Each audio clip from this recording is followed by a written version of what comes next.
Oke, halo teman-teman.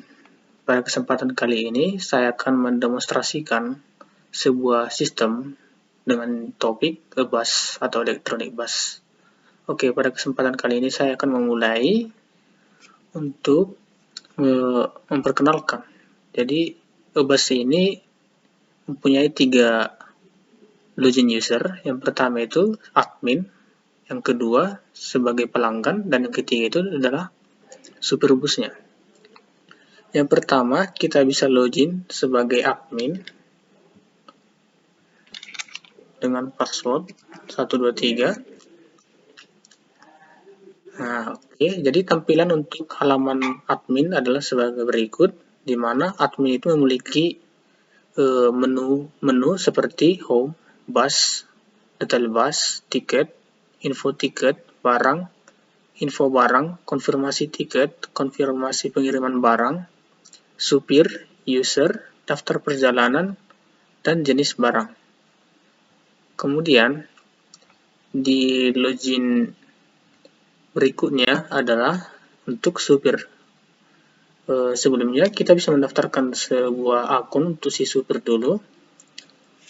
Kita misalkan nama supir adalah Budi. Kita buat passwordnya 123. Kemudian kita konfirmasi password 123. Kemudian nama pengguna Budiono. Oke, kita misalkan namanya Budiono. Kemudian emailnya kita misalkan juga budiono@gmail.com. Oke, seperti ini teman-teman. Kemudian kita pilih gambarnya. Oke, ibaratnya foto si Budi adalah ini. Kemudian kita select user role ID. Jadi sebagai apakah nanti dia akan masuk? Jadi kita pilih di sini sebagai supir karena kita akan mendaftarkan si Budi ini sebagai supir seperti itu. Kemudian kita submit. Nah, untuk halaman supir dapat kita lihat pada layar berikut di mana si supir itu memiliki menu-menu yang disediakan home, kemudian bus, kemudian tiket, kemudian barang, konfirmasi pengiriman barang, kemudian data supir, tampil data supir, tampil bus, dan yang terakhir itu daftar perjalanan. Keunggulan dari keunikan dari si admin ini, di mana si supir bisa menambahkan barang atau pengiriman barang. Kita misalkan seperti ini. Ada pengiriman barang pada tanggal 3 Juni 2022 dengan tujuan Kanopan Medan. Bus yang dia tumpangi adalah El Divo. Nomor busnya adalah 0001. Kemudian nama supirnya tadi ini yang membawa itu adalah ini. Kemudian penerima kita misalkan si Sandi. Nah, kemudian jenis barangnya kita pilih elektronik. Kemudian kita submit. Oke. Di sini sudah tampil data yang kita importkan tadi, di mana nama supir yang membawa adalah Pedro Sibarani, nama penerimanya adalah Sandi. Kemudian untuk konfirmasi pengirimannya, si supir juga bisa mengkonfirmasi seibaratnya di barang ini masih dalam perjalanan. Jadi si supir bisa mengkonfirmasi barang yang dikirim untuk si Sandi dengan status dalam perjalanan, kemudian catatan mohon ditunggu. Oke, kemudian kita submit.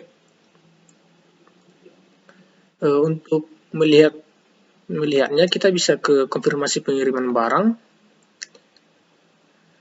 Nah, jadi tadi yang terakhir di ACC oleh si supir adalah yang ini, dalam perjalanan dengan catatan mohon ditunggu.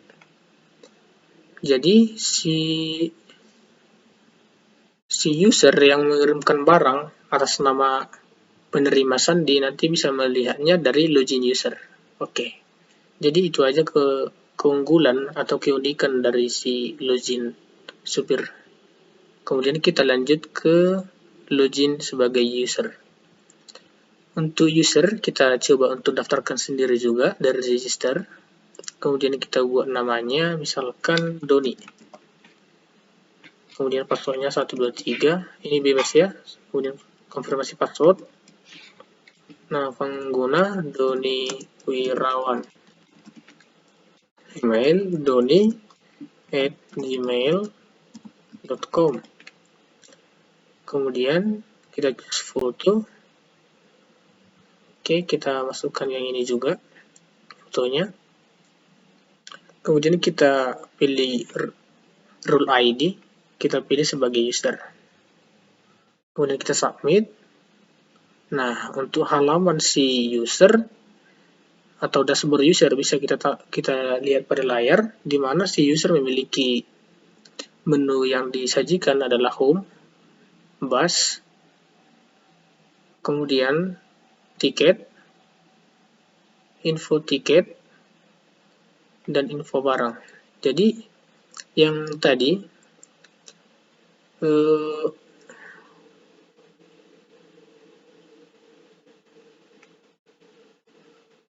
bisa kita tengok di sini, di mana yang dikirim atas nama Pedro Sibarani, yang dikirim oleh supir Pedro Sibarani dan penerima Sandi telah masuk ke daftar info pengiriman barang. Nah, seperti ini dengan catatan mohon ditunggu yang kita tambahkan sebelumnya. Kemudian di sini ada juga supir, ada tampil data supir, tampil bus, dan daftar perjalanan. Jadi itu aja untuk demonstrasi singkat untuk aplikasi atau sistem yang kami bangun, sistem bus atau electronic bus. Terima kasih.